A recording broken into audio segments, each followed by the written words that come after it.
This is Hove and Steffen, and we are doing a senior design project for South Dakota State University called the Hand Strength Characterization System. The advisors are Dr. Alfred Andros and Dr. Lewis Brown. First of all, we'll be covering our outline. We'll be covering everything in depth until the technical solution. The rest will be covered more in depth at the Senior Design Conference and at the faculty review meeting. In many workplaces, there is the opportunity for ergonomic injuries to happen. For example, in an office setting, typing for most of the day or working on an assembly line, doing repetitive motion can cause a certain amount of stress on the wrist joint and can affect the muscles, tendons, and ligaments within the wrist. Stroke and carpal tunnel injuries also greatly affect the wrist and hand operation. These cases are common throughout the world, and rehabilitation is needed to regain full wrist and hand movement. Right now, existing technology to measure hand strength is limited to mechanical, pneumatic, and hydraulic machines, and those require a clinic staff person to read and record the value. And since outpatient attendance is low at about 44% in the United States and even lower in the United Kingdom, non-attendance at clinics has been an issue recently. Our proposed solution is to create a device that would characterize individual finger strength. This device would track the progress to motivate the patient for further rehabilitation. The device would be created for home use in an effort to limit clinical visits as clinical visit attendance is low. The system would also incorporate a user-friendly interface for the patient and the physician. Data would be logged to determine if acceptable progress is being made or if further action needs to be taken.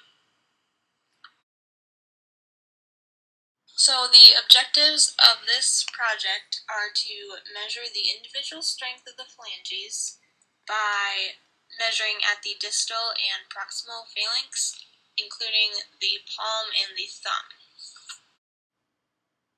There are several specifications that need to be met to ensure a viable project. The first specification is the operation temperature must be 20 to 100 degrees Fahrenheit. The second would be the data acquisition unit must provide real-time data. The GUI will update greater than 60 samples per second. The product will communicate using USB data transfer or wireless data transfer. This was selected because USB and wireless communication is industry standard for most CPUs today. The second half of the specification section include the handle will have a switch to transfer between the wireless and USB mode. The battery life will be at least 1 hour of operational use. The resolution of the A to D converter will be 10 bits, and the system will have an accuracy of 10%. There are several design constraints that must be met for the system. The system must operate using standard household batteries.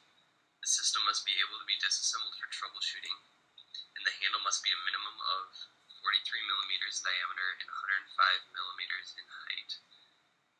This measurement of the diameter must be met to ensure that a large hand does not wrap around the device and ensure that the large hand will still be able to operate the device.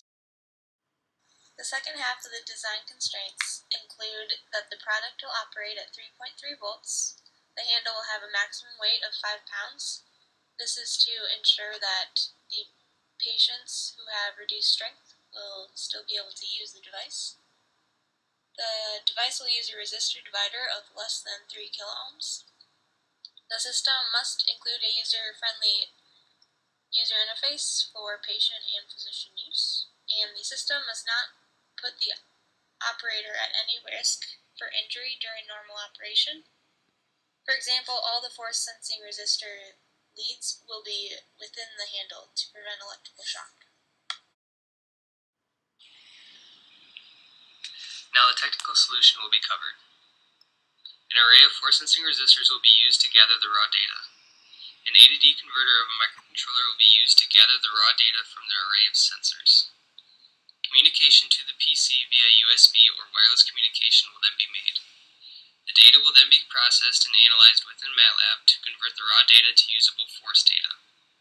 The data will be presented using a MATLAB GUI interface for the patient and the physician. As you can see in the figure below, the user will be able to select which method the data will be transferred via a switch on the handle. The project will be explained in further detail at the Senior Design Conference and the faculty review meeting. If there are any questions or if any further explanation is needed, feel free to either email myself, Steffen, or Carly Van Hove.